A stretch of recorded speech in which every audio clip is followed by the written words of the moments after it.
사랑의 하나님, 오늘 우리 가운데 함께 하셔서 우리의 예배를 돕고 인도하시는 주님, 이제는 우리가 하나님의 말씀에 대할 때에 말씀에서 새 힘을 얻게 하여 주시고 하나님의 사람으로 살아가는 우리의 삶이 복이 될 수 있도록 은혜에 은혜를 더하여 주시옵소서.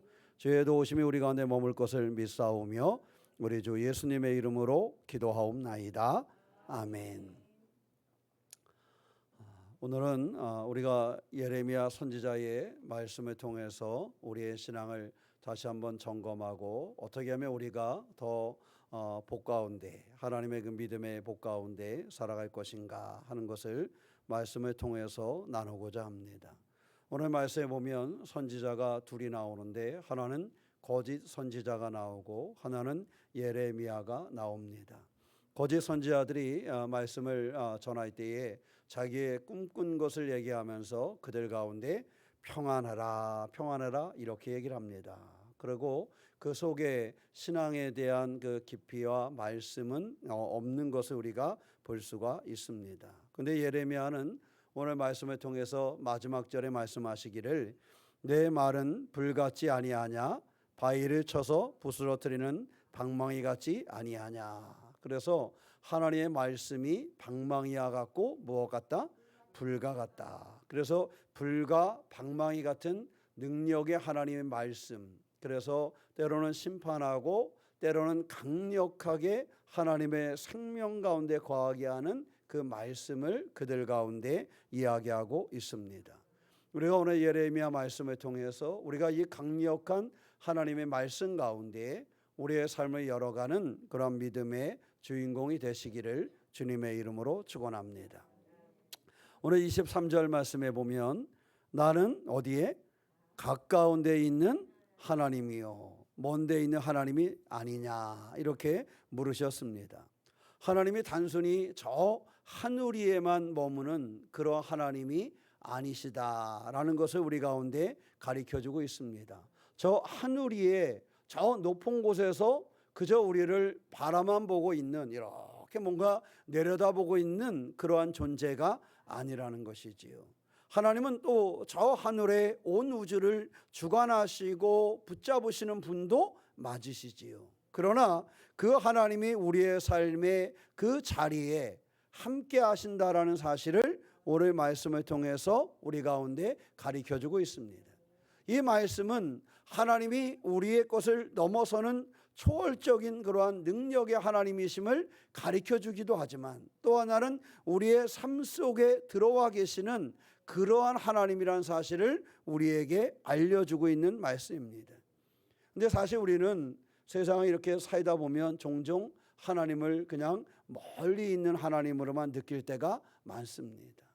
내 생활과 내가 살아가는 이들 가운데는 하나님은 별로 상관이 없는 것 같을 때, 마치 대통령이 있지만 대통령 없어도 큰 문제 없는 것 같이, 마치 하나님이 계시지만 하나님은 저 멀리 계셔서 내 삶하고는 별로 상관없는 것 같은 그러한 시간이 있을 때가 있고, 어떨 때 기도하는데 하나님이 응답하지 않으셔서, 어떨 때는 고난 가운데 있어서 너무 힘겹고 어렵고 어떻게 할 바를 알지 못하는데 하나님이 너무 멀리 계신 것 같은 그러한 순간이 우리의 삶 중에 있을 때가 있습니다. 그래서 믿음을 가지고 우리가 살아가지만 때때로 우리는 하나님을 저 멀리 하늘 위에만 계시는 하나님처럼 내 삶하고는 전혀 상관없이 그런 경험을 할 때가 있습니다. 그러나 성경에 믿음으로 살아간 사람들의 삶의 모습을 보면 그들은 늘 저 하늘 위에 있는 그 하나님만을 경험한 것이 아니라 그 하늘 위에 계시는 온 땅을 주관하시는 그 하나님이 내 삶의 자리에 함께 하심을 경험하는 것, 이것이 바로 신앙이었다라는 사실을 우리 가운데 보여주고 있습니다. 시편 139편 8절 말씀에 보면 내가 하늘에 올라갈지라도 거기 계시며 수월에 내 자리를 펼치라도 거기 계시나이다 이렇게 고백을 해요. 그러니까 이는 하늘 위에 올라가도 거기에 뭐 하시며 계시며 수월에 내 자리를 펼치라도 거기에 뭐 하시며 계시며, 그러니까 그의 고백 속에서는 하나님은 어디서든지 우리와 함께하는 가까이 계시는 하나님이라는 사실을 다윗은 고백을 하고 있는 것입니다. 그러니까 다윗의 삶에 이대했던 것은 무엇이냐면 그가 고난을 당하지 않아서 이대하지요? 아니었어요. 다윗은 수많은 고난을 당했어요. 마음의 아픔도 많이 있었어요. 삶의 힘겨운 일들도 많았고, 심지어 우리가 경험하지 못한 죽을 고비를, 자기를 칼 들고 죽이려고 하는 사람들을 경험하기도 했어요. 그러니까 그의 삶의 모습을 보면 다양하게 힘겨운 그러한 순간들이 많이 있었고, 사람들에게 쫓기는 그러한 순간도 많이 있었습니다. 그런데 그러한 다윗이 어떻게 그 삶을 이대하게 살아낼 수 있었느냐? 지금 이 시편의 고백처럼 내가 하늘에 올라갈지라도 거기 뭐 하시며 계시며, 내가 수월에 내 자리를 펼지라도 거기에 뭐 하시며 계시며. 그러니까 다윗은 하나님이 어디에서나 나와 함께 하신다는 사실을 잃어버리지 않았어요. 그러니 그의 삶이 어떤 때 근심과 걱정 중에 있을 때에도 여전히 근심과 걱정의 문제는 사라지지 않았지만, 그 근심과 걱정의 그 터 위에서도 하나님은 거기에 뭐 하신더라? 계시더라. 내 근심과 걱정의 문제가 있는 그곳에 하나님은 저 하늘 위에서 잘해봐, 이렇게만 말씀하시는 것이 아니라, 여러분의 삶에 두렵고 힘겹고 어려운 일을 만날 때 하나님이 그냥 저 멀리에서 네가 한번 잘해봐, 이렇게 말씀하시는 하나님이 아니라 거기에 뭐 하시는 하나님? 함께 계시는 하나님. 다윗은 바로 그런 하나님을 경험했다라는 거예요. 아무리 작은 삶의 순간에도, 아무리 어려운 순간에, 자식들로 인하여 왕좌에서 쫓겨나 도망가는 그 순간에도 하나님은 나와 함께 하신다는 사실을 잃어버리지 않았던 것입니다. 작은 눈물도 외면하지 않으시는 그 하나님. 시편 139편 말씀드린 곳을 다시 한번 읽어보면 7절에서 10절 말씀에 그는 이렇게 고백을 합니다. 내가 주의 영을 떠나 어디로 가며 주의 앞에서 어디로 피하리이까? 내가 하늘에 올라갈지라도 거기 계시며 수월에 내 자리를 뺄지라도 거기 계시니이다. 내가 새벽 날개를 치며 바다 끝에 가서 거주할지라도 거기서도 주의 손이 나를 인도하시며 주의 오른손이 나를 붙드시리이다. 이것이 그의 고백이에요. 어디를 가든지, 내가 저 바다 끝에 간다 할지라도 거기에서 주의 손이 나를 인도하시고 주의 손이 나를 붙드실 거라는 것.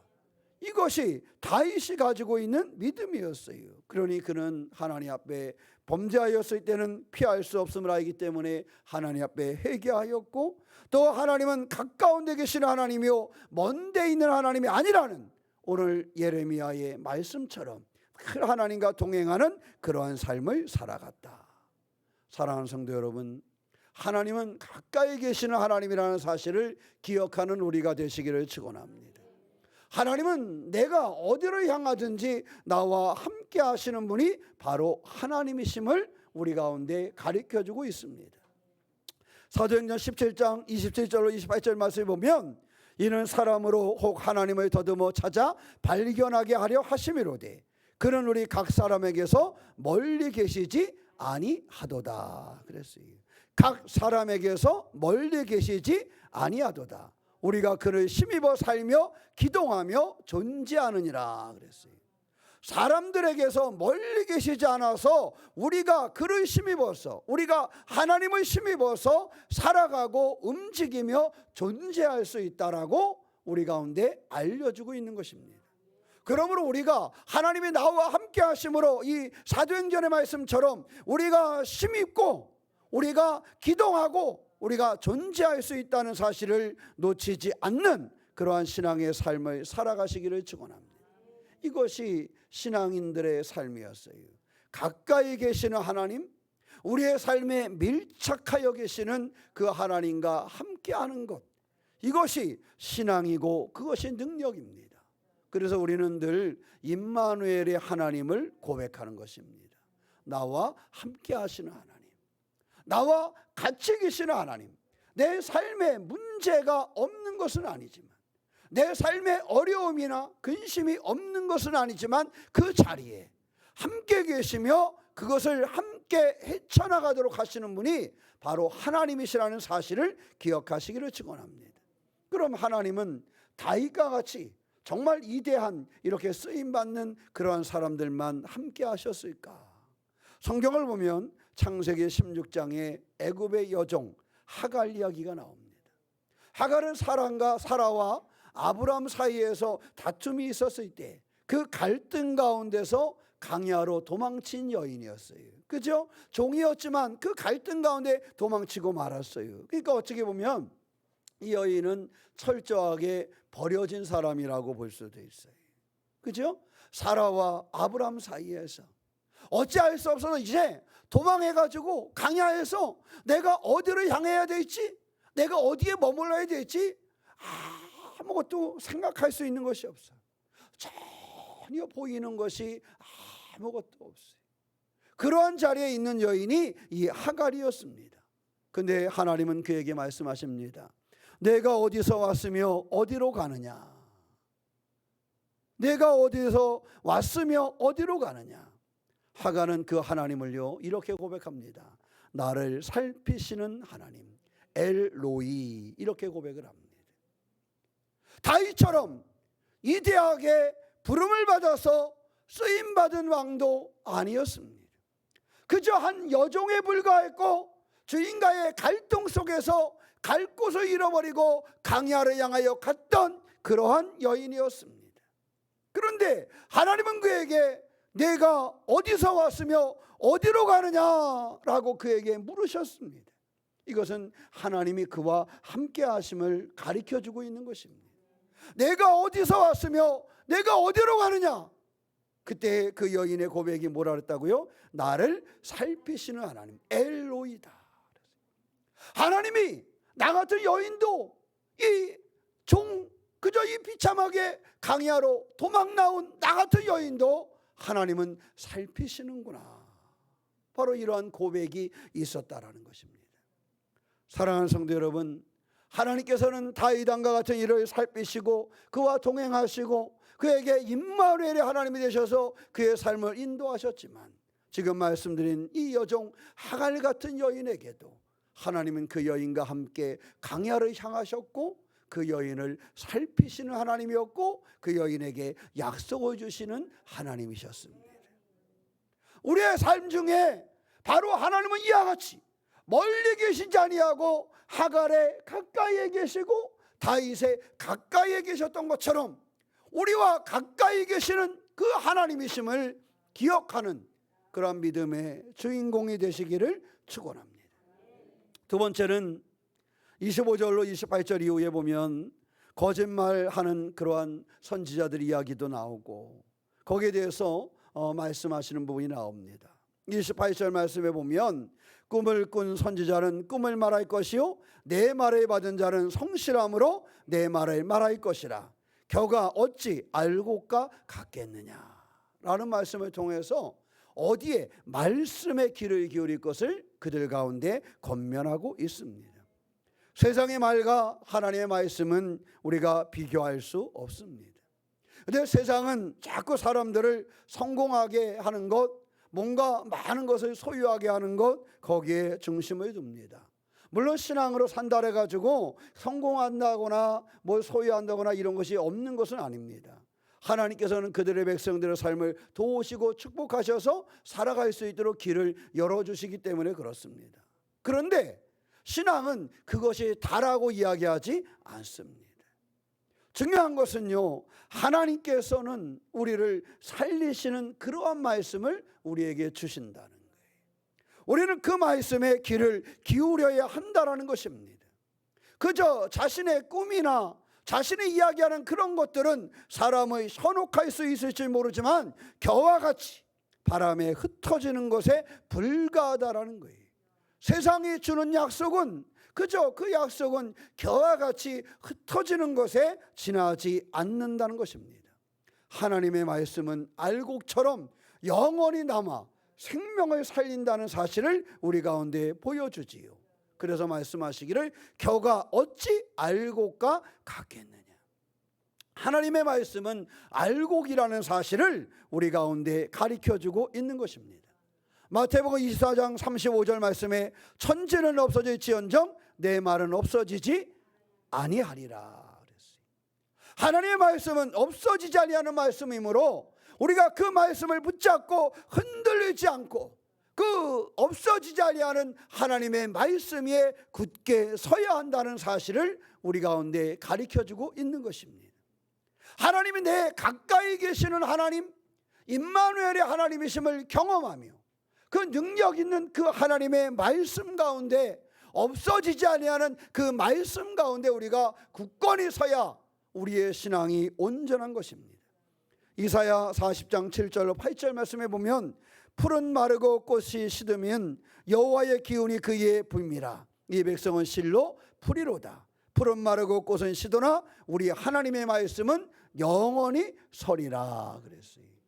영원히 서시는 그 하나님의 말씀, 거기에 우리가 세워져야 한다는 사실을 가르쳐주고 있는 것입니다. 사실 풀과 꽃들이 아름답지요. 뭐 보면 참 신기하고 그렇지 않습니까? 그런데 풀과 꽃은 금방 어떻게 돼요? 시들어요. 말라버리게 되어져 있어요. 그 말라버리는 것은 어찌할 방법이 없습니다. 우리는 그러므로 말라버리는 세상의 겨와 같은 것에 귀를 기울이는 것이 아니라 마르지 아니하는 하나님의 말씀 가운데 서고 그 말씀을 붙잡는 그러한 신앙생활을 하시기를 주님의 이름으로 축원합니다. 하나님의 말씀에 변화가 없는 그 말씀은 우리 가운데 생명을 주시는 말씀입니다. 그래서 말씀드린 것처럼 마태복음 24장 35절에도 천지는 없어져 있지언정 내 말은 없어지지 아니하리라. 없어지지 아니하는 그 하나님의 말씀. 우리의 신앙생활은요, 없어지지 아니하는 하나님의 말씀을 붙잡는 거예요. 우리의 신앙생활은요, 그저 없어지지 아니하고 생명을 주시는 그 하나님의 말씀에 서는 것, 이것이 신앙이에요. 다윗이 그 힘겨운 삶을 살면서 어떻게 무너지지 않았을까? 첫째는 하나님이 늘 나와 뭐 하신다고? 함께 하신다고 느꼈어요. 하나님은 나하고 가까이 계신다라고 느꼈어요. 하나님과 밀착된 생활을 했어요. 때로는 우리가 알고 있는 것처럼 다윗은 범죄할 때도 있었고 잘못할 때도 있었고 승리할 때도 있었고 사람들에게 존중받을 때도 있었어요. 그러나 그가 그의 삶 중에 잘못했을 때는 돌이키고 하나님 앞에 인정받는 삶으로 그의 삶을 만들어가요. 그럴 수 있었던 것은 하나님이 어디에 계시기 알기 때문에 가까이 계셨기 때문에. 두 번째는 그가 늘 말씀을 붙잡고 있었다는 거예요. 그의 삶 중에 하나님의 살아있는 말씀을 그가 붙잡고 있었어요. 시편의 수많은 그의 고백을 보면 그는 늘 하나님의 말씀을 뭐하고 있었어요? 붙잡고 있었어요. 하나님의 말씀, 그 생명의 말씀, 없어지지 아니하는 그 말씀과 더불어 그의 삶을 살아갔기 때문에 그는 쓰러지지 않는 그런 삶을 살았습니다. 그러면 다윗만 그러했을까요? 아까 말씀드린 것처럼 하갈도 가까이 계시는 살피시는 하나님을 느꼈어요. 그런데 열왕기하 22장에 보면 요시야 시대의 상황이 나옵니다. 근데 요시야 시대에 어찌어찌 하다가 율법책을 발견하게 됐어요. 그 율법책을 발견했는데 백성들이 그 율법책을 보고 큰 충격에 빠집니다. 그 율법책을 보고 우리가 지금까지 거짓 선지자들과 사람들의 말에 가득한 그런 세상 속에서 하나님이 우리에게 원하시는 것을 우리가 잃어버리고 살았구나라는 사실을 백성들이 깨닫게 됩니다. 그들의 율법이 낭독되자 백성들은 통곡하며 회개했고 왕과 함께 언약을 새롭게 했다 그랬습니다. 열왕기하 23장 3절에 보면 백성이 다 그 언약을 따르기로 하니라. 위대한 선지자들만, 왕들만 그 말씀에 귀를 기울인 것이 아니라 그저 민초들이, 그저 그 백성들이, 이름도 기록되어져 있지 않은 그 백성들이 다 하나님의 그 약속의 말씀을 따르기로 하였다라는 사실을 우리 가운데 가르쳐주고 있습니다. 평범한 백성들이 그저 평범한 사람들이 삶을 살아가면서 하나님 앞에 무릎을 꿇고 하나님의 말씀을 붙잡고 그들의 삶을 살기로 결심했다라는 사실입니다. 나는 뭐 모두 아닌데, 그런 것이 아니라 내가 교회의 가장 끄트머리에 앉아 있는 것 같은 생각이 든다 할지라도, 내가 정말로 믿음 생활을 잘 하지 못하는 가장 부족한 사람이다라는 생각이 들어도, 이 작은 백성 하나가 하나님의 말씀을 붙잡을 수 있을 때에 그의 인생이 바뀌고 그의 민족이 바뀌었던 것처럼, 우리가 하나님의 말씀을 붙잡고 하나님의 말씀을 듣고 하나님의 말씀에 서게 되면 우리의 인생과 우리 공동체의 인생이 바뀐다는 사실을 우리 가운데 가르쳐주고 있습니다. 그러므로 하나님의 말씀 위에 서는 성도들이 되시기를 축원합니다. 나는 다윗이 아니야, 괜찮아요. 하갈 같은 종도 그러했고 평범한 이스라엘의 백성들도 그러했어요.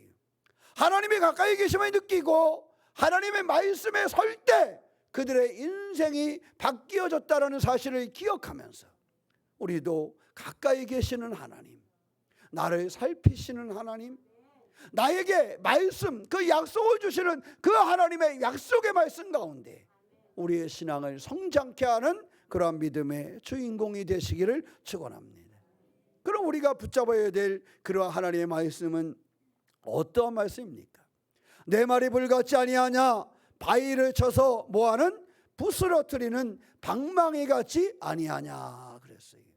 우리가 가까이 계시는 하나님을 느끼고 하나님의 말씀 가운데 서가야 되는데, 그럼 우리가 서 있는 그 하나님의 말씀은 어떤 하나님의 말씀이냐? 불과 같고 방망이와 같다 그랬어요. 하나님의 말씀은 불과 같아서 우리의 죄와 교만을 태워서 우리를 정결하게 하는 힘이 있고, 하나님의 말씀은 방망이와 같아서 무엇을 바위까지도 부수는, 깨트려 버리는 그러한 능력의 말씀이 하나님의 말씀이다 하는 거예요. 그래서 우리가 그 말씀을 붙잡고 살아가려는 거예요. 우리가 무엇인가를 붙잡으려면 그에 쓸만한 것을 잡아야 되잖아요. 사실 가도를 하나 잡아도 가택칼을 가지고 사과를 자르고 물을 자를 수는 없잖아요.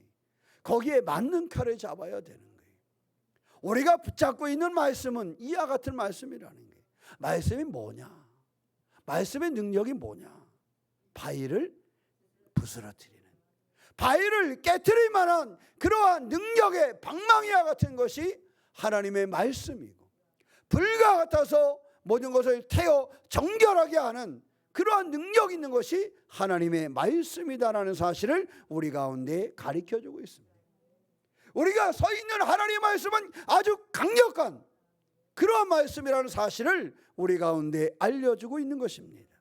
히브리서 4장 12절 말씀에 하나님의 말씀은 살아있고 활력이 있어 좌우의 나에선 어떤 것보다도 예리하여 혼과 영과 및 관절과 골수를 찔러 모하기까지 쪼개기까지 하며 또 마음의 생각과 뜻을 판단하신다 그랬어요.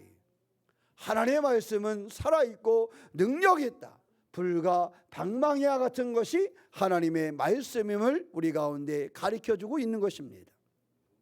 요엘 2장 11절 말씀에 보면 여호와의 날이 크고 심히 두렵도다, 당할 자가 누구이랴 그랬어요. 하나님의 약속의 말씀이 이루어지기 때문에 그것을 당할 자가 세상에는 없다라는 것입니다. 우리가 굳건히 서야 될 하나님의 말씀은 이와 같이 바위를 부술 만한 방망이와 같은 강력한 능력의 말씀이라는 것, 우리의 교만과 우리의 죄를 무너뜨리고 불태울 수 있는 그러한 능력이 하나님의 말씀이라는 사실을 기억하는 우리가 되시기를 축원합니다. 느헤미야 8장에 보면 포로에서 돌아온 백성들의 이야기가 있어요. 우리가 말씀드렸던 것처럼 율법을 읽을 때의 그들의 모습을 다시 한번 우리가 봐야 됩니다.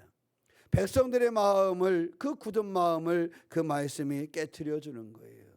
사실 우리가 말씀을 가까이 하지 않고요, 우리의 신앙이 성장하겠지, 성장할 수가 없습니다. 우리가 말씀을 가까이 하지 않고 내가 신앙생활 잘할 수 있어요? 잘할 수가 없어요. 그래서 우리는 늘 말씀을 가까이 해야 돼요. 왜? 말씀은 우리의 마음을, 우리의 삶의 마음을 깨트려요. 그 방망이가, 말씀의 방망이가 내 삶의 것을 흐트러뜨리는 거예요. 그래서 우리가 하나님의 말씀을 가까이 해야 우리의 신앙이 온전히 자랄 수 있는 것입니다. 느헤미야 8장 9절 말씀에 백성이 율법의 말씀을 듣고 다 우는지라 그랬어요. 그것은 말씀이 그들의 마음을 어떻게 한 거예요? 깨트린 거예요. 쪼갠 거예요. 그래서 그들이 쪼개진 그 마음으로 하나님 앞에 나아갔음을 우리가 볼 수 있습니다. 마음이 부서지고 새롭게 그들의 삶이 출발하게 되어진다라는 사실을 우리 가운데 가르쳐주고 있는 것입니다. 사랑하는 성도 여러분, 우리가 이러한 말씀 가운데 서야 돼요. 이러한 신앙의 삶으로 우리들이 무장하고 새롭게 성장해 갈 수 있어야 된다는 사실입니다. 사람들은 듣기 좋은 말만 따르려 할 때가 많습니다. 듣기 좋은 말, 뭔가 내가 좀 이렇게 그래 괜찮네라고 느껴지는 것을 쫓으려고 할 때가 많습니다. 뭔가 내게 이익이 되는 것 같은 것만 쫓으려고 할 때가 많습니다. 그런데 성경은 우리에게 그렇게 말씀하지 않습니다. 예레미야 시대에도 그런 사람들이 많이 있었고 그들의 마음이 굳어 있었습니다. 그들 가운데 예레미야는 오직 하나님의 말씀 가운데 설 것을 그들 가운데 권면하고 있는 것입니다. 오늘의 말씀을 다시 한번 점검하겠습니다. 우리는 하나님이 어디에 계심을 알아야 된다? 가까이 계심을 알아야 된다. 가까이 계시는 하나님, 그 하나님은 우주의 창조자고 주관자이시지만 그 하나님은 나의 삶을 살피신다. 다윗 같은 사람뿐만 아니라 하갈 같은 여종의 삶도 살피시고 도우셨던 하나님, 그래서 그에게 약속을 주시고 그 약속을 이루시는 그 하나님, 그 하나님이 나의 삶을 살피시고 나와 함께 하신다는, 나와 가까이 계시다라는 사실을 기억하는 성도가 되시기를 축원합니다. 가까이 계시는 그 하나님은 우리가 어디에 서기를 원하신다? 말씀에 서기를 원하신다. 하나님의 말씀 가운데 우리가 서서 그 말씀으로 살기를 원하신다는 사실입니다. 그러므로 가까이 계시는 하나님을 경험하며 하나님의 말씀을 가까이 하시기를 축원합니다. 왜 하나님의 말씀을 가까이 하면 문제가 해결될까? 왜 그 백성들의 율법책을 발견하고 그 말씀을 가까이 할 때 그들의 삶의 문제가 해결됐을까? 하나님의 말씀은 불과 방망이와 같기 때문에, 하나님의 말씀은 강력한 능력의 말씀이기 때문에, 하나님의 말씀은 우리의 마음을 쪼개고 우리의 삶에 새로운 생명을 불어넣는 그 말씀이기 때문에, 그러한 강력한 말씀이기 때문에 우리가 그 말씀에 서면 우리의 삶이 달라진다라는 사실입니다. 우리의 굳은 마음도 깨트리시고 우리의 삶의 어려움도 그 약속의 말씀으로 이겨내게 하여 주시고 우리를 돕고 우리의 길을 인도하십니다. 사랑하는 성도 여러분, 오늘도 하나님은 우리의 가까이 계심을 경험하시기를 축원합니다. 나에게 가까이 계시는 그 하나님의 말씀으로 내 삶을 무장하시기를 바랍니다. 내 삶에 말씀하시는 그 말씀은 불과 방망이와 같아서 내게, 우리에게 새로운 생명을 주신다는 사실을 기억하고 그 말씀과 더불어 가까이 계시는 하나님을 신뢰하며 우리의 삶이 더욱 굳건한 믿음 가운데 서시기를 주님의 이름으로 축원합니다. 기도하겠습니다. 사랑의 하나님, 우리에도 오시고 인도하시는 주님을 의지합니다. 하나님의 말씀은 불과 방망이와 같음을 고백합니다. 우리의 삶이 불과 방망이와 같은 하나님의 말씀을 가까이 하게 하여 주시고 그 말씀 가운데 서는 신앙의 삶을 살게 하여 주시옵소서. 알고 같은 생명의 말씀을 붙잡고 살게 하여 주시옵소서. 우리를 살피시며 가까이 계시는 하나님을 경험하고 흔들리지 않는 믿음 생활을 하게 하여 주시옵소서. 오늘 하나님을 예배한 사람들, 늘 가까이 계시는 하나님을 고백하고 하나님 말씀 가운데 서며 불과 방망이 같은 하나님의 말씀의 능력을 경험하는 삶을 살게 하여 주시옵소서. 우리 주 예수님의 이름으로 기도하옵나이다. 아멘.